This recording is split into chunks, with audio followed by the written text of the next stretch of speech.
నమస్తే, నేను Ashok. Welcome to ప్రజాచైలం. నిన్న జనసేన పార్టీ ఆవిర్భావ సభలో పవన్ కళ్యాణ్ కొన్ని సంచలన వ్యాఖ్యలు చేశారు. పార్టీకి సంబంధించి అలాగే దేశ రాజకీయాలకు సంబంధించి కూడా చాలా కీలక వ్యాఖ్యలు చేశారు. అయితే నిన్న నాగబాబు ఆయన గెలుపు కోసం వర్మకి సంబంధించిన తోడ్పాటు ఎలాంటిది లేదు, అక్కడ పవన్ కళ్యాణ్ ఎప్పుడైతే పోటీ చేస్తారని చెప్పారో అప్పుడే వర్మకి సంబంధించి ఎలాంటి ప్రతిపాదన లేకుండా వాళ్ళ ప్రస్తావన లేకుండానే పవన్ కళ్యాణ్ గెలుపు ఖరారైపోయిందంటూ కూడా నాగబాబు కొన్ని సంచలన వ్యాఖ్యలు చేశారు. అయితే ఇదే సభలో పవన్ కళ్యాణ్ సనాతన ధర్మం గురించి అలాగే భాష గురించి కూడా చాలా పెద్ద ఎత్తున విమర్శలు చేస్తూ వచ్చారు. హిందీ భాషకు సంబంధించి ఇక్కడ తీసుకుంటే తప్పేంటి, సినిమాలు చేసేటప్పుడు సినిమాలకు సంబంధించిన డబ్బింగ్లన్నీ అక్కడ జరిగేటప్పుడు ఆ సినిమాలు డబ్బులు చేసుకుని బాగుపడుతున్నప్పుడు ఆ భాషని మనం గుర్తించకపోతే ఎలా అంటూ కూడా మాట్లాడుతూ వచ్చారు. అలాగే డీలిమిటేషన్ సంబంధించిన అంశాల మీద కూడా పవన్ కళ్యాణ్ చాలా పెద్ద ఎత్తున మాట్లాడుతూ వచ్చారు. జనసేన ఆవిర్భావ సభకు సంబంధించి జనసేన విధానాల గురించి మాట్లాడకుండా దేశ రాజకీయాల గురించి అలాగే గత ప్రభుత్వమైనటువంటి జగన్మోహన్ రెడ్డికి సంబంధించి ఎక్కువగా పవన్ కళ్యాణ్ ప్రస్తావిస్తూ వచ్చారు. ఏంటి నిన్న జనసేన సభకు సంబంధించి పవన్ కళ్యాణ్ తీరు ఎలా ఉండబోతుంది, ఆయన చేసినటువంటి వ్యాఖ్యలకు సంబంధించి రియాక్షన్స్ ఎలా ఉండబోతుంది అనేది ఇప్పుడు పెద్ద ఎత్తున చర్చ మారబోతుంది. అయితే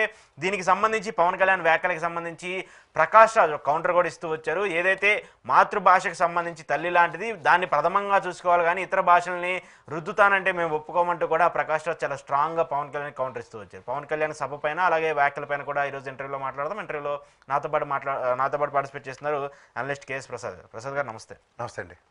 సో పవన్ కళ్యాణ్ గారి వ్యాఖ్యలు అంటే ఎందుకు ఆ రకంగా మాట్లాడాల్సి వచ్చింది? అంటే ఒక పార్టీకి సంబంధించిన ఆవిర్భావ సభ అంటే పార్టీకి సంబంధించిన విధి విధానాలు రాబోయే 10 ఏళ్ల పాటు 15 ఏళ్ల పాటు మనం చేయాల్సినటువంటి పనులకు సంబంధించిన అంశాలని దిశానిర్దేశం చేయాలి, కార్యకర్తలకైనా అక్కడ ఉన్నటువంటి నేతలకైనా. అది ఏం జరగకుండా సనాతన ధర్మం వచ్చింది, అక్కడ డీలిమిటేషన్ సబ్జెక్ట్ వచ్చింది, వర్మ ఇష్యూ వచ్చింది, జగన్మోహన్ రెడ్డి ఇష్యూస్ వచ్చాయి. ఇవి తప్పితే ఇంకేం మాట్లాడలేదు. ఏం చెప్తారు? సరే, ఈ సంగతి తెలిసే చిన్నప్పటి నుంచి వాళ్ళ అమ్మగారు వాళ్ళ అన్నదమ్ములు అందరూ ఇంట్లోనే ఉంచి గోపెట్లా పెంచారు. తలా తోక లేకుండా ఏది పడితే అది ఎలా పడితే అలా చేస్తాడని అమ్మకి నాన్నకి తప్ప ఎవరికి తెలియసారు మన గురించి. వాళ్ళకి బాగా తెలుసు ఈ స్థిరం తక్కువతో చాలా కష్టం అని. అందుకే ఆయన ఇంట్లో పదిలంగా గోపెట్లా పెంచారు. దానికి తోడు తలా తోక లేని తనానికి నిదర్శనం ఏంటంటే నాగబాబు. అసలు ఏం మాడతాడో ఏడ్ చేస్తాడో ఏ పరాలో అతనికి కంట్రోల్ ఉండవు. ఏదో అతను ఒక సత్సంగ్ పరివర్తకుడు, ఒక ప్రవచనకర్త అన్న టైప్లో బిల్డప్లు ఇచ్చుకుని వస్తాడు.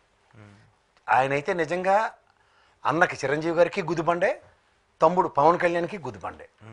ఈ గుదిబండను ఆలు భరించింది కాక మన ఎత్తికి పెడితే ఎలా ఉంటుంది అన్న దానికి నేను నిలువెత్తు నిదర్శనం. అందుకే దేనికైనా సరే వాళ్ళ అమ్మగారు నాన్నగారు చిన్నప్పటి నుంచి పవన్ కళ్యాణ్ని ఎలా పరిరక్షించుకుంటూ వచ్చారో అన్నది నాకు తెలిసినంత వరకు ఈ తలా తొక్కలేని బ్యాచ్తో ఎలా తలకాయ నొప్పి అన్న దగ్గర నిన్న నాదెండ్ల మనోహర్ గారు మాట్లాడింది ఒక్కటే, సముచితం, సందర్భానుచితంగా ప్రవర్తించిన తీరు.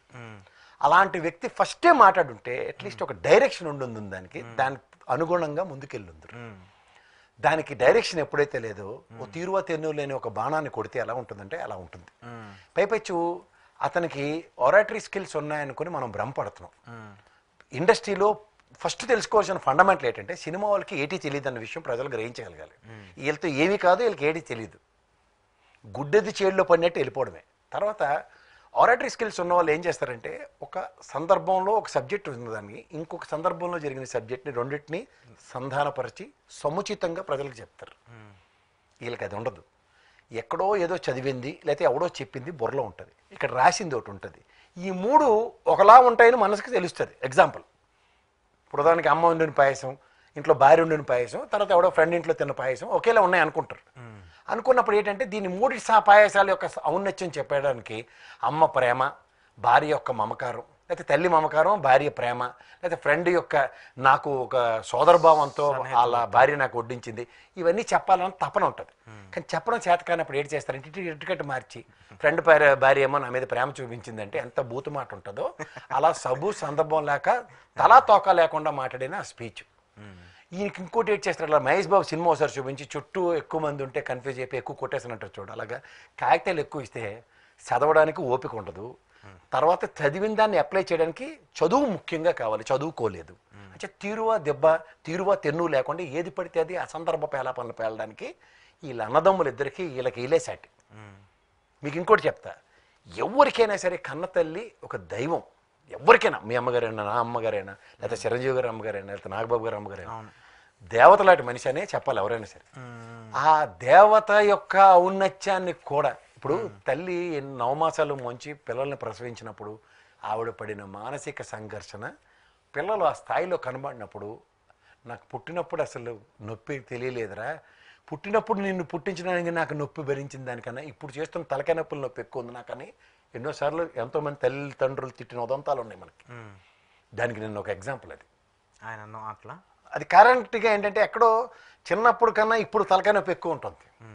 బికాస్ ఫ్యామిలీ పరంగా చూసుకున్నా ఏం చూసుకున్నా కొన్ని మాటలకి అర్థాలు పరమార్థాలు చాలా డిఫరెంట్గా ఉంటాయి. ఇక్కడ ఆవిడ ఎక్కడైతే తలెత్తుకోరు కదా, ఆ తలెత్తుకునే సిచ్యువేషన్స్ గురించి మాట్లాడుతున్నాడు. ఆ పెయిన్ని కంపేర్ చేస్తూ మాట్లాడతారు. ఇవన్నీ గమనించండి, ఎందుకంటే అవన్నీ పర్సనల్గా చేసుకుని పబ్లిక్ డొమైన్స్లో మాట్లాడడం ఎంతవరకు సమంజసం. ఎందుకంటే మా నాన్నగారిని మా అమ్మగారిని, మీ నాన్నగారిని మీ అమ్మగారిని మనం ఆ స్థాయిలో చూస్తాం, ఆ స్థాయిలో ఊహించుకుని మాట్లాడతాం. ఎవరికైనా చెప్పినప్పుడు కూడా నా తండ్రి యొక్క ఔన్నత్యాన్ని నేను ఎక్కడ తగ్గించను. కానీ ఫస్ట్ టైం చూస్తున్నాను పవన్ కళ్యాణ్ గారు ఆ విధంగా తగ్గించి మాట్లాడడం. ఆయన ఒక నాస్తికుడు, ఆయన ఒక కమ్యూనిస్టు భావజాలంలో ఉన్న వ్యక్తి. వాళ్ళ నాన్నగారు సిగరెట్ కూడా దీపానికి కాల్చిన వీళ్ళందరూ చెప్పినవన్నీ మర్చిపోయి రాముడు దాని ఔన్నత్యం ఎట్లా మాడతారండి? రామతీర్థాలు 400 సంవత్సరాల పైచిలకు చరిత్ర కలిగింది. ఆ తల తరిగి రాముడు పడినప్పుడు అందరూ మానసిక సంఘర్షణకు గురయ్యాం. మనమేం ఇలా ప్రజా ఉద్యమాల్లో లేము. ఆ మాటకు వస్తే శివస్వామి గారు ఎక్కడ ఎన్ని తిప్పలు పడ్డాడో అందరూ చూసాం. అశోక్ గజపతిరాజు గారు పరిగెట్టుకుని వెళ్ళడం చూసాం. చంద్రబాబు గారు ఈ నెల్లి ఉదంతం చెప్పండి. లేదు, కుకటేశ్వర స్వామి టెంపుల్ రథం కాలిపోయినప్పుడు ఎవరెవరి వల్ల జరిగింది అన్నది పబ్లిక్ డొమైన్లో చర్చ ఏముందో తెలుసు కదా, మర్చిపోతే. ఇవి వాళ్ళ సత్సంగ ప్రవచనాలు చేస్తూ ఆ రోజు ఆ విధంగా చేసి ఉంటే ఓకే, ఇవాళ సనాతన ధర్మం one of the agenda of BJP అన్నది లేకపోతే జనసేన అన్నది మనం ఇచ్చేసుకుంటాం. వీళ్ళిద్దరూ చలనం లేకుండా ఉండి పైకి పకోడీ కబుర్లు, హిందుత్వాలు, భావజాలాలు ఇవన్నీ సోది పురాణాలు మనకు చెప్తూ ప్రతి చర్య లేని దగ్గర చర్యల కోసం యాంటిసిపేట్ చేయడం ఎంతవరకు సంచం ఏంటంటే లౌకికవాదం. లౌకికవాదంలో ఇంకోటి ఏమన్నాడండి, భిన్నత్వంలో ఏకత్వం. అరే బాబు 15 భాషలుండి భిన్నత్వంలో ఏకత్వం చూడండి అని చెప్పిన మన రాజ్యాంగం ప్రకారం ఆ పదాన్ని డెరైవ్ అయిన తర్వాత ఇవాళ నేను మాట్లాడుతుంది ఏంటంటే మదర్ తెరిసామలోను, భగత్ సింగ్లోను, లేకపోతే అలా చెగువేరాలోను వీళ్ళట డాక్టర్ అయిపోయి ఈ పరివర్తన చెందిపోయాడు కాబట్టి చూస్తారట. ఏమో నక్సలైట్లు ఎంతమంది ఇంజనీరింగ్ చదువుకుని డిస్కంటిన్యూ చేసుకుని మధ్యకి వెళ్ళి ఉద్యమాలు చేయని వాళ్ళందరూ దేనికి భావజాలాలు. ఇప్పుడు నేనున్నాను, ఆ మహానుభావుడు నా దైవాంశ సమ్మతుడు దేవదేవుడుతో సమానమైన అంబేద్కర్ గారిని ఆ భావజాలానికి ప్రభావితమైన వ్యక్తిని నేను. ఎవడైనా ఇంచి తగ్గించినా నేను కాంప్రమైజే కాను. నా కులాన్ని కూడా నేను అవతల ఛాస్ ఎందుకు పనికిరాదని చెప్తాను. ఎందుకంటే ఆ మహానుభావుడు భావజాలం ముందు మనం ఎందుకు పనికిరాను అని. అది నువ్వు చేయవలసిన పని మానేసి ఇవాళ కులాలకు అతీతంగా మతాలకు అతీతంగా అందరినీ ప్రొవకేషన్ చేసుకుంటూ ఒక కన్సాలిడేట్ అవుతున్న క్రైస్తవ సామాజిక వర్గం, ఒక ముస్లిం సామాజిక వర్గాన్ని నువ్వు కూడా ఆహ్వానం చేయడానికి నీ వంతు బాధ్యత హిందూ ధర్మానికి నువ్వు ప్రతి నిమిషం నిర్వర్తిస్తున్నప్పుడు ఎవడైతే నిర్వర్తించట్లేదు అప్పుడు నువ్వు వేలెత్తి చూపించు. కానీ నువ్వే నిర్వర్తించని దగ్గర ఎవరిని వేలెత్తి చూపిస్తున్నావు? ఏ ప్రాతిపదిక మీద? ఇవాళ మీరు చదువు దాని ఆవశ్యకత చెప్తున్నారు. 70లో పుట్టాను నేను, 71లో మీరు పుట్టారు. మన ఇద్దరం పుట్టక మునిపై రాష్ట్ర విభజన జరిగిపోయింది. ఇవాళ తెలుగుడికి అవమానాలు జరుగుతున్న దగ్గర మన మహానుభావుడు రామారావు గారు సినిమా ఇండస్ట్రీలో మీకు అన్నం పెడుతున్న ఇండస్ట్రీని ఎత్తుకొచ్చింది. తమిళనాడు ఏంద్రా గర్వపడి తెలుగుడిని మనం ఎక్కడ ఉంటుండగా ఏంద్రా కథలు పడుతుండ్రు అక్కడని. మీరట చదువు అంతా నాకు తెలిసి మీ నేపథ్యం అంతా నెల్లూరు ఆ పరిసర ప్రాంతాలను మీరే చెప్పి పకోడీ కబుర్లని ఏడపై తమిళనాడులో మాస్టర్ గారు మీకు గుల్టీ మరి చెప్పి సోది కబుర్లకైనా అర్థం పర్థం ఉండాలి కదా. ఆఖరికి మీ నాన్నగారిని ఎంత తక్కువ చేస్తున్నారు. ఆయన నిజంగా is committed to his own. Chirutha cinema release అయిన తర్వాత దాకా ఆయన ఉన్నాడు పెద్ద ఆయన. ఆ పెద్ద ఆయన చూడని ప్రపంచం కాదు కదా. మీరు 5-6 సినిమాలు హిట్ అయిన తర్వాత కూడా మీ బయటికి వెళ్ళి సినిమా చూసి వస్తే కూడా మిమ్మల్ని గదమాయిస్తున్నారంటే ప్రవర్తన నియమావళి. కుటుంబంలో కోడ్ ఆఫ్ కాండక్ట్ ఉంటుంది. అమ్మ నాన్న ఒక స్థాయి కలిగిన పిల్లల్ని కూడా గదమాయించగలుగుతున్నారంటే ఆయన ఎంత డెకరంలో పెంచాడో చూడండి. మీ దగ్గర ఉన్న ఆ డీవియేషన్స్ ప్రతి నిమిషం ఎలా ప్రక్షాళిస్తున్నాడో చూడండి. The legacy of his dad, ఆయన ఔన్నత్యం అది. ఇవాళ మీరు మాట్లాడుతున్న దాంట్లో అనుగుణంగా మలుచుకోవడానికి ప్రయత్నం దాని దగ్గర ఆయన స్థాయిని తగ్గిస్తుంటేనే మీ యొక్క ఔన్నత్యం మేము చూస్తున్నాం. నాకు నా తండ్రి దేవుడు. ఓకే, అది వాళ్ళ కుటుంబానికి సంబంధించినది ఆయన ఏదో మాట్లాడారు. అదే నేను చెప్తున్నాను సార్. ఆయన గురించి ఒక నాస్తికుడుగా ఆయన ఒక నాస్తికుడు, పైపచ్చి ఒక కమ్యూనిస్ట్ భావజాలాలు కలిగిన వ్యక్తి, గౌరవించాలి. ఆయన నాస్తికులు ఏం ఇది కాదు కదా, విగ్రహారాధనకు వ్యతిరేకుడు ఆయన. ఓకే, ఇప్పుడు ఈ మాటలు ముగ్గురు మీ అన్నదమ్ములు చెప్పకుండా మేమెవరో ఎక్కడ బోతద్దం పెట్టి ఆయన రంధ్రాన్వేషణ చేసి పట్టుకుంది కాదు కదా. వాళ్ళు మాట్లాడి మరి మీరు మాట్లాడిందని మీరేందుకు కాంట్రడిక్ట్ చేసుకుంటారు? దాని అర్థం ఏంటంటే ఒక ఇన్కన్సిస్టెన్సీని కన్సిస్టెంట్గా ఇన్కన్సిస్టెన్సీని జస్టిఫై చేస్తున్న వ్యక్తులు అంటే మీ అన్నదమ్ములు ఇద్దరు. వాళ్ళు చేసే కామెంట్సే వాళ్ళకి రిఫ్లెక్ట్ అవుతుంది అంతే. ఇప్పుడు మీకు ఒక మాట చెప్తా, పిఠాపురం ఎలక్షన్ మాట్లాడదాం. పవన్ కళ్యాణ్ గారు ఎలక్షన్ అవగానే కృతజ్ఞతాభావంతో వర్మ గారు మీరు చేసిన దగ్గర మేము గెలిచాం చెప్పారు కదా. మీరు మాట్లాడారు నాగబాబు, ఏం మాట్లాడారు మీరు? ఆఫ్టర్ ఆల్ నిమిత్త మాత్రం, ఒరిజినల్గా నిమిత్త మాత్రం, మీ ఇద్దరు ఏమీ కాదని మా అందరికన్నా పవన్ కళ్యాణ్కి ఎక్కువ తెలుసు. రెండోది అక్కడ కార్యకర్తలు గెలిపించారు. మీకు అర్థమయ్యే భాషలో చెప్పాలంటే మా గొప్ప వ్యక్తి, మా మిత్రుడు చింతలపూడి గారు ఉన్నారు గాజువాకలో. 1,00,000 మంది సభ్యత్వాలు నమోదు చేశాడు. నమోదు చేస్తే వెళ్ళిపోయి పక్కెళ్ళి పెందుర్తులు ఆడుకో, నేను ఇక్కడ వచ్చేస్తాను గెలిచేస్తావు అని చెప్పి గెంతారు. తెప్పరెడ్డి నాగిరెడ్డి వాళ్ళ ఇంట్లో వరకు గట్టిగా తెలియదు ఎవడో, అలా అటోడు గెలిచేశాడు అక్కడ. మీరు ఓడిపోయారు. కానీ కూటమి బంధానికి కట్టుబడి ఇవాళ తెలుగుదేశం ఏం చేసింది, వర్మనే స్థానిక యోధుడిని నిలబెట్టింది. నిలబెట్టి ఎలక్షన్ రణతంత్రం అంతా అతనితో చూపించి మేము గెలుపుకు తోడ్పడింది. ఇదే గాజువాకలో జరిగింది ఇక్కడ రిపీట్ అయ్యి ఉంటే, వర్మ నాకు టికెట్ ఇవ్వలేదని అలిగో, లేకపోతే ఇంకో నియోజకవర్గంకి వర్మను పంపించుంటే డెఫినెట్గా మీ ఓటమి తథ్యం. ఇండిపెండెంట్గా పోటీ చేసి ఎందుకు అంటే నేను మళ్ళీ ఇంకో కోట్ రీడ్ చేస్తా. జనసేన పార్టీ పెట్టి నిలబడినందుకు కూటమికి ఉపయోగపడింది 2% ఓటు. మీకు మీరు తీసిమారకాలను నిలబడినప్పుడు మీకు వచ్చింది 5 నుంచి 6% ఓటు. ఇప్పుడు ఈ కూటమి 175 నియోజకవర్గాల్లో 6.77% మీ ఓటు బ్యాంక్. ఇది మీ సామర్థ్యం. అంచేత మీకు ఇంకోటి నాగబాబు గారికి బాగా అర్థం అవ్వాలంటే, మాట మాట్లాడిసినంత మాత్రాన మీరేదో తోపులు అనుకుంటే మీకు అక్కడ ఉన్న వాళ్ళు భజన బ్యాచ్ ఉంటారు, వాళ్ళు ఒప్పుకుంటారు. కానీ నేను చెప్పి మీకు కౌంటర్ చూడండి, 21 మందికి 21 మంది 100% స్ట్రైక్ రేట్లో, మీకు నాకు తెలిసి 11-12 మంది తెలుగుదేశం నుంచి వచ్చిన వాళ్ళే.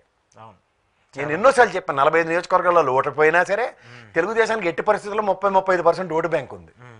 మీది యాడ్ అయిందే తప్ప మీ వల్ల వాళ్ళు గెలిచారన్న దానికి ఏంటంటే, కూటమి అన్న నేపథ్యానికి మీరు ఒక బాక్రానంగల ఆనకట్లా ఉన్నారు కాబట్టి కూటమి ఏర్పాటు దాకా మీ రోల్ ఉందేమో, కానీ గెలుపుకు తెలుగుదేశం వల్ల మీరు గెలిచారన్నది ఇంకోసారి రిట్రీట్ అయ్యి చెప్పబడుతుంది. తెలుగుదేశం వల్ల వీళ్ళు గెలిచారు అంతే. కానీ నిన్న పవన్ కళ్యాణ్ గారు ఏం మాట్లాడారు, మనం నిలబట్టమే కాకుండా 40 సంవత్సరాల లెగసీ ఉన్నటువంటి ఒక పార్టీని నిలబెట్టామన్నారు కదా. నేను అదే చెప్తున్నా. నేను ఈ పర్సంటేజ్ ఎందాక చెప్పింది దాన్ని పైపచ్చి క్యాండిడేట్లు ఎంతమంది బార్టర్ సిస్టంలో సరఫరా చేసిన దగ్గర ఒరిజినల్గా మీ పార్టీకి ఎబిలిటీ లేదు. అదే మాటకి ఓ శివశంకర్ గారు, లేకపోతే బొలిశెట్టి సత్యనారాయణ గారు, లేకపోతే మీ దగ్గర ఉన్న అతిరథ మహారథులు గారు, మీరు హరిప్రసాద్ గారు నిన్న ఇంట్రడ్యూస్ చేశారు, ఆయన్ను ఇలాంటి వాళ్ళందరినీ 21 మందిని మీరు నిలబెట్టి గెలిచాం అని చెప్తే అది. అందుకని నిగూఢంగా మీకు భయం అన్నది ఉంది. ఆ భయానికి ఏంటంటే కూటమితో కాబట్టి, ఇప్పుడు మాకు జైపాల్ రెడ్డి గారు ఉన్నారు, క్లెచర్స్ మీద నడుస్తారు. ఆయన కూడా ఒకసారి నా కంఠంలో ప్రయాణం ఉండగా నేను కాంగ్రెస్లో జాయిన్ అవ్వను అని రాసిచ్చి కూడా ఆయన మళ్ళీ ఏం చేశారంటే కాంగ్రెస్లోనే పెట్రోలియం శాఖ మంత్రి దాకా ఎదగడానికి ఓ రాజకీయ బాట వేసుకున్నాడు. ఎందుకు? పాలిటిక్స్లో అమీబాలు ఉంటాయి అండ్ మొఖాలకి మాస్కులు ఉంటాయి. అలా మాస్క్ తీసుకు అమీబా షేప్లో ఎలా కావాలంటే అలా మారిపోయి చేస్తే ఆవిడ కాదను. కానీ అపరిచితుడిలాగా ఎప్పటికప్పుడు సందర్భానుచితంగా సమయోచితంగా నేను అన్నది చంద్రబాబు నాయుడు గారి 40 years లెగసీలో మాత్రం ఆయన ఒక్కడికే చెల్లుతుంది ఐ అన్నది. కానీ నేనే అన్నది మీ ప్రస్థానంలో మీ రాజకీయ అరంగేట్లో పుష్కర కాలంలో ఎంటర్ అవుతున్నారు. కానీ 11 సంవత్సరాల అనుభవంలో 11కి కన్ఫైన్ చేశానని జగన్మోహన్ రెడ్డి గారిని వైఎస్ఆర్సీపీని అవహేళన చేసుకోవడానికి పెట్టుకున్న ఒక జింకి చిక్కం భజన సభ కింద దాన్ని అభివర్ణించాలి తప్ప ఆవిర్భావ సభ అని దాన్ని అభివర్ణించలేము. పైపచ్చి మీకు కాగితాలు రాసి ఇచ్చిన వాళ్ళు సారాంశం ఒకటి, కంటెంట్ ఒకటి, ఈ రెండింటినీ మీరు డెలివరబుల్స్లో 0. పైపచ్చి మీరు ఏమంటే దక్షిణాది భాషల మీద దక్షిణాది యొక్క హిందీ గురించి చెప్తున్నారు. మనం తెలుగులో కొబ్బరి బండలు తవ్వుతున్నాం, ఇక్కడ కొబ్బరికాయ కొట్టివ్వని. కర్ణాటక వెళ్ళి అడగండి, ఆడ పచ్చి బూతు మాటలు చెప్తాడు. అలాగే తమిళనాడులో హిందీ భాషకి విపరీతమైన నెగిటివ్ అర్థం ఉంటుంది. అంచేత వాళ్ళు కొన్ని కారణాలతో ఆ భాషని అక్కడ ఎంటర్టైన్ చేయట్లేదు. జాతీయ భాషల్లో ఇవాళ మీరు పార్లమెంట్లో కూడా మీకు ఎవరికీ అర్థం కాకపోయినా కనకమేళ గారిని అడగండి, ఇంగ్లీష్ మాట్లాడలేక డైరెక్ట్గా తెలుగులోనే మాట్లాడడానికి ముందే పర్మిషన్ తీసుకుంటారు. యాక్సెప్టెడ్ 15 లాంగ్వేజెస్ ఉన్న దగ్గర రెండో లాంగ్వేజో మొదటి లాంగ్వేజో నీకు ఒక స్టేట్ టెరిటరీలో ఆప్షన్ ఉంటుంది. అలా యాక్సెప్టబిలిటీ ఉన్న తమిళ లాంగ్వేజ్ అలాగే మన తెలుగు లాంగ్వేజ్లకి కన్సిడరేషన్స్ ఆర్ మోర్. డెఫినెట్గా ఇక్కడ మాట్లాడాలి, మనమే మాట్లాడాం కదా గతంలో. చెప్తున్నా. సో దీని గురించి అవగాహన కావాలి. చదువుకుంటే అవగాహన వస్తుంది, చదువుకోలేదు కాబట్టి. ఎందుకంటే ఏ భాషల్ని ఏ ప్రాతిపదిక మీద ఆప్ట్ చేసుకోవచ్చు అన్నది మనకు తెలుస్తుంది. In case Hindi you doesn't want, you have an option of Sanskrit. అసలు సాంస్క్రిట్ ఎక్కడ ఉంది?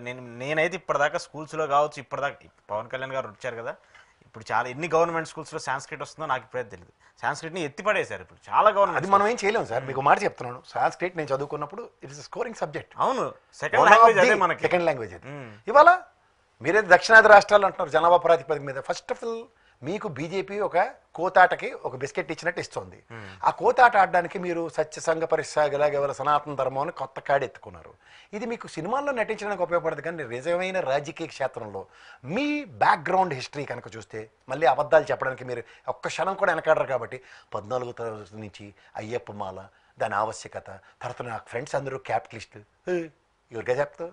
మా ముసలోళ్ళు అందరూ కమ్యూనిస్ట్ పార్టీ భావజాలతో ఆస్తులు తగలెడిన తర్వాత మేము ఇవాళ మాకు క్యాపిటలిస్ట్ భావాలంటారా? కానీ క్యాపిటలిస్ట్ భావాలుగా మేము ఇండస్ట్రియలిస్టులు అయినా సరే సిఎస్ఆర్ యాక్టివిటీ అని చెప్పి ఒక చారిటీ చేస్తున్నాను. అది మానవ దృక్పథం ఏంటంటే సేవా తత్పరత. అలాగే మీరు ఎవరిని ఎగ్జాంపుల్ చెప్పకండి. రామోజీరావు తెలుసు కదా, ఏ కమ్యూనిస్ట్ బికమ్స్ ఏ క్యాపిటలిస్ట్, గడపారెట్టుకుని దోచుకునే బ్యాచ్ అంటారు దాన్ని. ఇది చెప్పండి, ఇది మాట్లాడండి. ఇది వెనక భజన కాబట్టి మీరు మాట్లాడలేరు. అంచేత ఫ్రెండ్స్ కమ్యూనిస్టులు క్యాపిటలిస్టులు అంటే వెనకెళ్తే మా ముసలి అందరూ వాళ్ళే వందల ఎకరాలు తగలబెట్టి మమ్మల్ని రోడ్డు మీద పెట్టిన బ్యాచ్ అదంతా కమ్యూనిస్ట్ బ్యాచ్లను ఆదర్శాలు వల్లించి ఇవాళ మేము మా కాయ కష్టాలతో రక్త మాంసాలు దారపోసుకొని ఓ ఇండస్ట్రీ పెట్టుకుని దాంట్లో సిఎస్ఆర్ యాక్టివిటీతో మేము చారిటీలు చేస్తున్నాం. దీనికి క్యాపిటలిస్టులు మాత్రం దయించి ఏది పడితే అది నెరేటివ్స్తో అబ్జర్వేషన్స్తో దయించి చెప్పమాకండి. సేమ్ ఇవాళ మీరు ఇంకోటి ఏంటన్నారండి, మిమ్మల్ని మీ బహుభాషా కోవిదత్వం 4 భాషలు మీరు మాట్లాడగలరని అక్కడ మీకు ఒక వస్తు ప్రదర్శనశాలలో వస్తువులను చూసినట్టు మీరు ఒకసారి తమిళ్ మాట్లాడి, కన్నడ మాట్లాడి, మరాఠీ మాట్లాడి, తెలుగు మాట్లాడి మీ నటనా చాతుర్యానికి ధన్యవాదాలు. మిమ్మల్ని తెలుగు ఓటు బ్యాంక్ ఎక్కడ ఉంటే ఆడు బీజేపీ వాడు వాడుకుంటున్నాడు. వాడుకున్నవాడికి వాడుకున్నంత, వాడుకోవడంలో ఆయన మించినోడు లేడు. నేను వాడడం మొదలెడితే మీరు ఎవరో మిగలరని. ఇవాళ తమిళనాడు ఎలక్షన్స్ ఉన్నాయి కాబట్టి మేము అక్కడ తెలుగు బ్యాంక్ ఓటు బ్యాంక్ ఉంది కాబట్టి వాడడానికి డిసైడ్ అయ్యారు. దానికి మీరు ఇక్కడ మాకు ఆంధ్రప్రదేశ్లో దయించి నటించకండి. ఒక జాతీయ స్థాయి హోదా కలిగిన తెలుగుదేశం పార్టీయే 10 మెట్లు దద్దర కిందకు వచ్చి ప్రాంత పరిరక్షణ కోసం ప్రాంతీయ పార్టీగా వాళ్ళు తెలుగు రాష్ట్రంలోనే కక్క డొక్కలు తినుకొని నాన్న తెప్పలు పడుతుంది. ఇప్పుడు ఇక్కడ నేను నక్కపాటికి పుట్టి 4 ఆదివారాలు మీరు 10 సంవత్సరాలు 11 సంవత్సరాలు కంప్లీట్ చేసి ప్రాణాలు దిగించి చేయూత పథకంలో తెలుగుదేశం బీజేపీ లేకపోతే దిక్కు దివానాలని మీకు ఇవాళ మీరు 21 స్థానాలు గెలిచి జాతీయ భావజాలలో మా వాళ్ళు చచ్చిపోతారు, ఉరెట్టేసుకుంటారు. భగత్ సింగ్ గారు ఈ ఊరికరా పకోడీ కబుర్లు చెప్తారు. మీరు ఏం మాడతారు? మీరు నాకు అర్థమవుతుంది. తలా తోక ఉందా? జాతీయ పార్టీ హోదా సంతరించుకుని మీరు గెలడానికే ముక్కుతో మూలుగుతో 2 ఎంపీలు గెలిచారు. మీ వల్ల జాతీయ ప్రభుత్వం అంటారు. సరే, ఇక్కడ ఆంధ్రప్రదేశ్ నుంచి గెలిచిన వాళ్ళతో జాతీయ ప్రభుత్వం నిలబడింది, నేను కాదంటలే దాని. కానీ మీకు జాతీయ భావాలండి. అసలు మీ పార్టీలో ఉన్న వాళ్ళకి మీరే సముచిస్తాను ఇవ్వకుండా వాళ్ళు అక్కడ బార్టర్ సిస్టంలో తెలుగుదేశం నుంచి అధికారం కోసం మీరు రండి మనం ఇస్తాం, మీరు మేము అమ్మ నాన్న తమిళ అమ్మాయి సినిమా ఆట ఆడుకుంటాం. మీరు సడన్గా దీంట్లోంచి మీరు ఒక సర్వసంగ పరిత్యాగుల్లా మాట్లాడి ఏదో సనాతన ధర్మ పరిరక్షకుల్లాగా అబద్ధాల మాటలు, అలాగే రాజకీయ క్షేత్రంలో ఈ మీరు తప్ప ఇంకెవరికీ 40 సంవత్సరాలు లెగసీ ఉన్న తెలుగుదేశం పార్టీకి ఏంటి తెలీదు. మీరు క్షణక్షణం భయపడుతున్న వైఎస్ఆర్సీపీ జగన్మోహన్ రెడ్డి అంటే మీకు ఏం మాడుతుంటారో మీకే తెలియాలా? ఎందుకు అంతలా ఇప్పుడు జనసేన ఆవిర్భావ సభ, జనసేన సభ గురించి మాట్లాడాలి. లేదంటే మనం ఇప్పుడు అధికారంలోకి వచ్చాం, ఇంకో 10 ఏళ్ళు అధికారంలో ఉండాలి, దానికి ఇలా ప్లాన్ చేయండి, కార్యకర్తలందరూ నాయకులతో మమేకం అవ్వండి, ఈ ప్లాన్స్ చేయండి, ప్రజల్లో ఉండండి అని మాట్లాడాలి కదా. అవేం లేకుండా నేను 11 ఏళ్ళు ఉన్నాను, మిమ్మల్ని 11 స్థానాలకు పంపించాను, లేదంటే మీ ఇంకో 30 ఏళ్ళు మీది అదే పరిధి, నిద్రపోతా ఉండండి, కలలో ఉండండి. ఎందుకు జగన్మోహన్ రెడ్డి టార్గెట్కి అన్ని మాటలు మాట్లాడటం? ఆవులు ఒక సింహం కథ తెలుసు కదా మీకు, ఆవులు పులి అదే చెప్తారు. 4 ఆవులు కలిసి ఒకసారి పులిని చంపే, అదే చేశారు ఈసారి. పులి ఎప్పుడు పులే కదా, చంపింది మీరు పులినే, మీకు అర్థమవుతుందా? కానీ ఒరిజినల్గా ఇండివిజువల్గా ప్రతి ఆవుకి పులి అంటే భయం ఉంది కదా, అదే నేను సభ సారాంశం. మీరు గమనించుకోండి. ఫస్ట్ మనం చిన్నప్పుడు చదువుకున్న 4 ఆవులు కలిసి ఒక పులిని చంపే, 4 ఆవులు విడిపోయిన తర్వాత పులి వచ్చి తినేసింది. మిమ్మల్ని 2014, 19లో మీ ఇద్దరిని తినేసినంత పని చేసిన మిమ్మల్ని అయితే ఖచ్చితంగా తినేసాడని చెప్పాలి. అప్పుడు ఆ టైంలో చాలా లిమిటెడ్ ఓట్ 19. ఆ భయం మీకు ఎప్పటికీ ఉంది. ఆ భయాన్ని కప్పిపుచ్చుకోవడానికి ఏం చేస్తున్నారు? నూరా అని 4 ఆవుల్ని కలిపి ఒకసారి వచ్చి దా పులి అన్నారు, పులిని చంపారు. అదే 11 స్థానాలు. కానీ మీకు అంతరాత్మ ఏడు ఘోషిస్తుంటుంది, రేపు పొద్దున్న తెలుగుదేశం కూడా మనకు మరతెట్టేసిన, బీజేపీ కూడా మరతెట్టేసిన, మన పరిస్థితి ఏంటి? కానీ ఇప్పుడు మేకపోతే గంభీర్యం, దానికి తోడు తలా తోకలేని తమ్ముడు. ఎవరు మాడమన్నారు? ఇదే చింతలపూడి గారిలా వర్మగారు చేయించుంటే, పక్కకెళ్ళుంటే వీళ్ళ పరిస్థితి ఏంటి? ఇది 40 సంవత్సరాల అనుభవం ఉన్న తెలుగుదేశం యొక్క పార్టీ పొత్తు విధానానికి కట్టుబాటు. వీళ్ళు నడమంత్రపు సిరి మెట్టలాడిపోతే ఏమవుతుంది? నేను నిన్న చూసాను ఆ రిజల్ట్ పిఠాపురానికి సంబంధించి. ఒక్క వర్మ గారి వల్ల, అంటే ఆయన కాన్సన్ట్రేట్ చేసి ఆయన సామాజిక వర్గం కావచ్చు, ఆయన తిరిగి కావచ్చు, దాదాపు 40,000 ఓట్ బ్యాంక్ ఆయన ట్రాన్స్ఫర్ చేశారు. ఆబ్వియస్లీ సార్ మీకు మాట చెప్పిన 70,000 కాపు సామాజిక వర్గ ఓట్లు ఉన్నాయి అక్కడ. బట్ మీ అన్నీ అక్కడికే కన్సల్టేట్ అవ్వక సార్. ఆవిడ గీతమ్మ కూడా ఖచ్చితంగా ఆవిడ సామాజిక వర్గమే కదా. అక్కడ ఇవన్నీ జరుగుతున్న పరిణామాలు, ఎందుకంటే దొరబాబు వచ్చిన తర్వాత వైబ్రేషన్స్ అని చెప్పే కదా, that's what it is. Change Dorababu change చేశాడు. ఇప్పుడు మీకు ఒక్కడైనా సరే మనోడు మనకు కనపడగానే అవతలోడు పైవాడు అయిపోతాడు అన్నదానికి ఇది ఒక ఉదాహరణ. దీనివల్ల ఆదిలోనే అంశపాద ఎదుర్కొంటారన్నది తర్కాణం. ఎంత అలిగితే పవన్ కళ్యాణ్ గారు నాగబాబు గారికి జస్టిఫై అయింది మార్చిలో గమనించుకోవాలా. అది కూడా వర్మ నోట్లో మట్టి కొట్టి, ఇదే వర్మ గారు కూర్చుని ఇదే ఏబిఎన్ టీవీ ఛానల్లో కూర్చుని ఆ జీవి రెడ్డిలాగా నిస్సహాయతను ప్రదర్శించుంటే అది మళ్ళీ భారీ కదా. కానీ ఆయన is a committed soul for the Telugu Desam. Is been there from years together. ఇప్పుడు పార్టీకి నమ్మబడ్డ సైనికులు కొంతమంది ఉంటారు, అందులో ఆయన ఒకడు. అవును, నేను 23 years నియోజకవర్గాన్ని పణంగా పెట్టాడు సార్ ఆయన. ఇవన్నీ గమనించి అందుకే చెప్తున్నాను, మనం ఏంటి అన్నది ఇన్కన్సిస్టెంట్ బ్రదర్స్ అన్నది హెడ్డింగ్ పెట్టుకోండి. కన్సిస్టెంట్గా ఇన్కన్సిస్టెన్సీని జస్టిఫై చేస్తున్నారు, ఇదే వాళ్ళ సారాంశం. అట్లీస్ట్ సరే నాగబాబు గారు మాట్లాడారు, నా గెలుపు కోసం కృషి చేశారు, నా గెలుపు బాధ్యతను మీ చేతిలో పెడతాను అని చెప్పేసి పవన్ కళ్యాణ్ గారు అన్నిసార్లు మాట్లాడారు. గెలిచిన తర్వాత కూడా మీ వల్లే నేను గెలిచానని స్వయాన ఆయన ఒప్పుకున్నాడు. ఒప్పుకున్న తర్వాత కూడా నాగబాబు గారు వ్యాఖ్యలు చేస్తే కనీసం ఈయన కన్సెంట్ చేసింది లేదు వర్మకు సంబంధించి ఏదో ఒక ప్రస్తావన తీసుకు ఖండించాలి కదా ఒక పార్టీ. అదే అంతమంది కృతజ్ఞతలు చెప్పుకున్నారు కదా, వర్మ గారికి ఎందుకు కృతజ్ఞతలు చెప్పలేదు? అంటే దొరబాబు రాగానే ఏరు దాటిన తర్వాత బోడెమల్లన్న, అదే కదా తెలుగుదేశం ఒరిజినల్ సిద్ధాంతం. తెలుగుదేశం ఒరిజినల్ సిద్ధాంతం జనసేన పార్టీ ఇప్పుడు చేసింది అయితే ఇది చాలా బోడిమల్ల సిద్ధాంతానికి కట్టుబడి ఉన్నారు. కూటమి బంధం అంటే అదే కనబడుతుంది. కానీ కూటమి నిజంగా నీకేం సాయం చేసింది అన్నది చింతలపూడి వర్సెస్ వర్మ అర్థం చేసుకుంటే చాలు. ఇప్పుడు ఇంకో టీడీపీలో ఇంకో కొత్త థెరపీ ఏంటంటే, ఇప్పుడు టీడీపీ వల్ల టీడీపీ బతకడానికి జనసేన కారణం ఏందనేది ఒకటి చర్చ జరుగుతుంది. అదే మరి దాన్ని ఏదో అంటారు చూడండి, గుడ్డెళ్ళి పిల్లల్ని ఎక్కిరించినట్టు ఉంటుంది, అంతకని ఇంకెళ్ళలేదు. ఓకే, కంక్లూడ్ చేస్తే ప్రసాద్ గారు, బాలినేని శ్రీనివాసరెడ్డి గారు నిన్న జనసేన పార్టీలో చేరిన తర్వాత మొదటి ప్రసంగం చేశారు. ఆయన విన్నారో లేదో నాకు తెలియదు, కానీ ఆయన చేసినటువంటి వ్యాఖ్యలు చాలా డిఫరెంట్గా ఉన్నాయి. నన్ను మోసం చేశారు, నన్ను జగన్మోహన్ రెడ్డి నన్ను ఇలా చేశాడు, నా ఆస్తులన్నీ లాక్కున్నాడు, నాకు అవమానం జరిగింది, నేను అవమానాలు ఆస్తులు లాక్కున్నాడు, పత్తాల్లో ఓడగొట్టుకున్నాడు అడగాలి, ఒకడు గల్ల పట్టుకుని అడిగినాడు లేక. నేను అదే చెప్తున్నా, ఒకడు పిలిచి ఒక సముచిత స్థానం ఇస్తే ఏదో అన్నట్టు వెనకటికి, అలాగా ఇప్పుడు ఎక్కడ ఉన్నాడో చూసుకోమని వెనక బెంచ్లో కూర్చోపెట్టి ఓన్లీ జనసేన పార్టీ పరంగా నువ్వు ఇవాళ ఉండాలంటే వైఎస్ఆర్సీపీని మేము తిట్టినట్టు నువ్వు తిడితేనే కాలక్షేపం అవుతుందని. గతంలో వైఎస్ఆర్సీపీలో ఉన్నప్పుడు కూడా నాకు రాజకీయంగా జగన్మోహన్ రెడ్డి లేకపోతాను, ఇదే పత్రాల్లో ఓడిపోయిన యదమోహన్ బ్యాచ్, ఇప్పుడు కూడా అదే యదమోహన్ బ్యాచ్, అంతకని ఇంకేం లేదు. వీళ్ళు కూడా తెలిసి మాడతారు తెలియక మాడతారు నాకు తెలియదు కానండి. ఏమన్నాడు అది కన్నా, రాజశేఖర రెడ్డి లేకపోతే నువ్వు ఎక్కడండి, రాజశేఖర రెడ్డికి అనే కుటుంబం లేకపోతే నువ్వెక్కడో నువ్వు తెలుసుకో. ఇక్కడ రాజశేఖర రెడ్డి కాదు, రాజశేఖర రెడ్డి గారు అనే వ్యక్తితో సంబంధం లేకుండా ఒక తండ్రిగా ఆయనకి సముచిస్తాను ఇస్తూ ఒక ప్రాంతీయ పార్టీ పెట్టుకుని ప్రాంతీయ పార్టీ పరంగా రాజకీయ ఆరంగేటంలో రాజకీయంగా నిలదొక్కున్న మనిషి అంటే జగన్మోహన్ రెడ్డి. అంతేకాని రాజకీయ పార్టీ కాంగ్రెస్ని నమ్ముకుని ఈ పి జనార్దన్ రెడ్డి కొడుకులాగా, లేకపోతే మర్రి శశిధర్ రెడ్డి కొడుకులాగా, లేకపోతే విజయభాస్కర్ రెడ్డి గారి కొడుకులాగా భజనలు చేసుకుంటూ కాంగ్రెస్ చుట్టూ బెచ్చట ఆడుకోవట్లే. ఇండిపెండెంట్గా అతని సామర్థ్యం ప్రూవ్ చేసుకున్నప్పుడు నాన్న యొక్క ఔన్నత్యం, ఇవాళ నాన్న తర్వాత నాకు ఆ స్థానం కల్పించిన ప్రజల గుండెల కోసం ప్రయత్నిస్తున్న వ్యక్తిగా అభివర్ణించాలి తప్ప ఆయన రాజశేఖర రెడ్డి గారి వల్ల కాంగ్రెస్ లెగసీని కంటిన్యూ చేయట్లేదు. Please mind this mister Balineni, మీకు అవగాహన రాజకీయంగా ఉంటే ఏంటకా గొడుగు పట్టుకుని తిరిగితే ఇలాగే ఉంటుంది. తర్వాత పత్తాల్లో డబ్బులు పోతే ఎవడో మీ డబ్బులు క్యాచ్ చేసినట్టుగా ప్రతివాడి మీద ఏడుచుకొని తిరిగితే ఇలాగే ఉంటుంది. పైపించి కేసులు, గతంలో పవన్ కళ్యాణ్ గారు మీ మీద పెట్టిన కేసులు థ్రెటన్ చేస్తేనే కదా భయం పడి, అఫ్కోర్స్ మీరు జగన్మోహన్ రెడ్డి గారు రక్తం అని చెప్పుకుంటారు కానీ పేరుకి సొట్టపరకాలు కలుపుకొని ఆయనలో ఉన్న పౌరుషం కానీ దమిడి కూడా లేని ఓ తపేల బ్యాచ్ మీరు అంతను పక్కలు ఆడుకోండి అని చెప్పాలి తప్ప ఆ గురించి ఎలాబరేటివ్ నెరేటివ్స్ ఇస్తే అక్కడ మా ఈయనున్నాడు రామచర్ల ఎక్కడ కూడా రానివాడు. ఇంకేంటుంది రాజకీయ క్షేత్రంలో శూన్యం. ఇక్కడ కూర్చొని అలా కాలక్షేపం కార్యక్రమంలో నాగబాబుగా ఎప్పుడైనా ఎవరైనా కనికరిస్తే ఒక ఎమ్మెల్సీ పడాలి తప్ప ఇంకేట్లేదు. నాకు అవసరం లేదని చెప్తున్నా, నాకు ఎమ్మెల్సీ ఇచ్చేదోడు ఫస్ట్ ఆఫ్ ఆల్ ఇచ్చేదోడు చెప్తే తర్వాత ఎవరినోడు సంగతి చెప్పొచ్చు.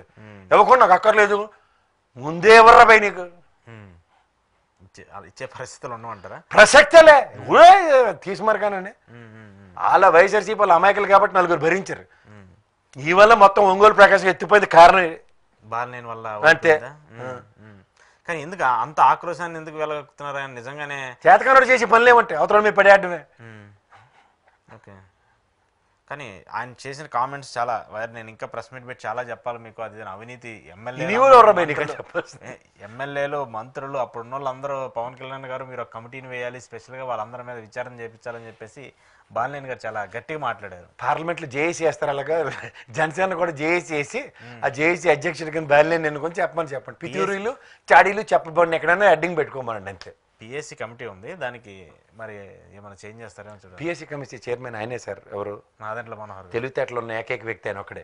ఆయన ఇలా అడ్వైన్ చేస్తానే ఎంటర్టైన్ చేయడు, ఆయన పక్క వెళ్ళి ఆడుకుంటాడు. ఆయనే జాయిన్ చేసి బాలినేని జాయిన్ చేసింది ఆయనే కదా. నిన్న ఆయన చెప్పాడు కదా, నేను సార్ చెడు తిరుగులకు అలవాటు పడుతుంది సార్, పత్తాలు ఎక్కువ ఆడుతుంది, మన దగ్గర ఉంటే కనీసం టాస్క్ అనే వచ్చి తీసుకొస్తాను సార్ అని చెప్పుకుంటాడు, అంతకని ఇంకెట్లేదు ఆయన. అయితే నిన్నైతే పాపం ఆయన మనోభావాలు, ఆయన భావోద్వేగాన్ని చాలా వెళ్ళగెక్కారు. ఏడ్స్ కూడా చచ్చినట్టున్నాడు కదా, కొంచెం ఎమోషనల్ అయ్యారు. అదే ఏడుపు అంటారు దాన్ని, చేతకాదనుడికి ఏడుపు వస్తుంది. చేతగానే ఉంది. 5 సార్లు ఎమ్మెల్యే, 2 సార్లు మంత్రి, ఆయన ప్రస్తావన ఉంది కదా. Present hand in bird is more important. సరే, ఇప్పుడు రాజకీయాలకు సంబంధించి సో మీ కాంట్రడిక్షన్లో ఆ సభ మొత్తం ఏదో బల ప్రదర్శన చేసుకుంటే ఉపయోగం లేదంటారు. పరనింద ఆత్మస్థుతి, అంతకన్నా ఇంకెట్లేదు. జగన్ మీద పడేయడం, ఇలా గొప్పలు చాటుకోవడం, దాంట్లో తెలుసో తెలియకో వాళ్ళ అమ్మ నాన్నలను కూడా పాపం పెద్ద మనుషుల్ని ఒక మెట్టి తగ్గించారు. నాకైతే అది నచ్చలేదు, ఖచ్చితంగా నేను చెప్తున్నా. ఓకే, ఎవరినైనా తల్లిదండ్రులు గౌరవించవలసిందే, దానికి ఎవరు అతీతులు కారు. ఏంటి ఇప్పుడు పవన్ కళ్యాణ్ గారిని ప్రొజెక్ట్ చేస్తున్న బీజేపీ నిన్న క్లియర్గా అర్థమైపోయింది, ఒక స్టాండ్ ఆఫ్ లైన్ తీసుకున్నారని అర్థమైపోయింది. సార్ మీకు వాళ్ళు కోతాట ఆడించడానికి ఇవాళ ఒకటి ఇస్తారు టాస్క్, దాన్ని పని చేయడమే. వాళ్ళ దగ్గరికి వెళ్ళారంటే అబంధ హస్తాల్లో చిక్కున్నోళ్ళే. చంద్రబాబు నాయుడు గారు లాంటి వ్యక్తే ఏమీ చేయలేకపోతాను. ఈయన ఎంత ఆఫ్టర్ ఆల్ కాదు, అందులో నేను ఆట వస్తువుని ఆడుకోండి అని ఇచ్చినప్పుడు అసలు వాళ్ళు మామూలుగా ఆడరు. ఒక చిన్న ఎగ్జాంపుల్ ప్రసాద్ గారు, మీరు ఎప్పుడు మాట్లాడుతుంటారు 40 ఏళ్ళ లెగసీ ఉన్నటువంటి టీడీపీ పార్టీ, చంద్రబాబు నాయుడు గారు ఇన్నిసార్లు ముఖ్యమంత్రి చేసినటువంటి వ్యక్తి, దేశ రాజకీయాలకి మనం అక్కడ వర్కౌట్ కాము అని చెప్పేసి రాష్ట్ర రాజకీయాలు పరిమితమైనటువంటి వ్యక్తి. పవన్ కళ్యాణ్ గారు ఈ 10 ఏళ్లలోనే నేను దేశ రాజకీయాలు, మీరు విన్నారో లేదో, నిన్న ఏపీకి మోదీ, దేశానికి ఎలా మోదీయో సౌత్ ఇండియాకి పవన్ కళ్యాణ్ ఒక మోదీ అంటూ కూడా ఎమ్మెల్యేలు మంత్రులు కొంత ప్రొజెక్ట్ చేస్తూ వచ్చారు. ఏంటి పవన్ కళ్యాణ్ గారు దేశ రాజకీయాలకు సంబంధించి వాడుకోవడం కోసం ఇలా ఆయన ప్రొజెక్ట్ చేస్తున్నారా, లేకపోతే జస్ట్ ఇక్కడ మీరు ఇలా ఉండండి అంటూ చెప్తున్నారా? సార్ నవ్వుతారు ఎవరన్నా. దేశ రాజకీయాల ముందు మీరే చెప్పారు చంద్రబాబు గారు, దీన్ని ఏమంటారు, మొదలు ఉట్టికెగరలేనమాట స్వర్గానికి ఎగిరిందని ఒక సామెత ఉంటుంది. అలా వీళ్ళు 21 స్థానాలు గెలిచారు, 100% స్ట్రైక్ రేట్ అన్న దగ్గర వెనక్కి చూస్తే ఎంత పెద్ద అగాధం, అంత మా తెలుగుదేశం బ్యాచ్ అని, ఇటుపక్క ఇంకో అగాధం, అంత మా తెలుగుదేశం ఓటు బ్యాంక్ అని. ఏంటి సార్ వీళ్ళు చెప్పేది? అసలు ఒరిజినల్గా what is your capability, what is your potential అన్న దగ్గర ప్రతి నిమిషం ఆన్సర్ ఈజ్ 0 అని వస్తున్న వాళ్ళు మేకపోతే గాంభీర్యాలు జల్సా సినిమా అయితే ఇలా కొట్టి టన్నుల కింద బరువు వేస్తాను అంటే, బరువు నువ్వు మోస్తున్నావు, భయం అనే బరువు ఉంది. దానికి ఏంటంటే చేయూత పథకం కింద తెలుగుదేశం ఇచ్చింది కాబట్టి ముందుకు తీసుకెళ్ళింది. సో అంతమించి ఏమి ఉండదు, ఏమీ లేదు, ఉండదు కాదు, ఏమీ లేని దానికి ఎగిరెగిరి పడుతూ ఉంటుంది, అంతకనే ఎక్కలేదు. ఏముంది, ఇప్పుడు 21 స్థానాలు వచ్చాయి, మళ్ళీ 21 అని చెప్తారు. మళ్ళీ అదే కదా సార్, ఇప్పుడు ఫైనల్గా ఏంటి, నువ్వు ఎలా రాసావు అనేది ముఖ్యం కాదు, పాస్ అయ్యావా లేదా సార్. నేను అంటుంది అదే 21. మా శివశంకర్ గారు లేకపోతే బొలిశెట్టి సత్యనారాయణ గారు ఇలాంటి వాళ్ళందరినీ పెట్టి 21 మంది, మా హరిప్రసాద్ గారు ఇలాంటి వాళ్ళందరూ గెలిచారు, మా 21 మేమని చెప్తే మేము వింటాం. అందరూ తెలుగుదేశం నుంచి ఇలా టార్చ్ వేసుకోగానే నేనే అని పేరుకి మాత్రమే జనసేన అని వెళ్తే పోని ఓటు బ్యాంక్ విషయంలో కూడా నేను చెప్తున్నాను అదే కదా, 6.77 కన్నా ఏమైనా యాడెడ్ యాడ్జెక్టివ్ ఉందా? సరే చూద్దాం దీనికి సంబంధించి కాన్సిక్వెన్సెస్ ఎలా ఉంటాయి. థ్యాంక్ యూ ప్రసాద్ గారు, థ్యాంక్ యూ వెరీ మచ్. ఇది ఈరోజు కేఎస్ ప్రసాద్ గారితో స్పెషల్ ఇంటర్వ్యూ. చూస్తున్నానండి ప్రజాచైతన్యం.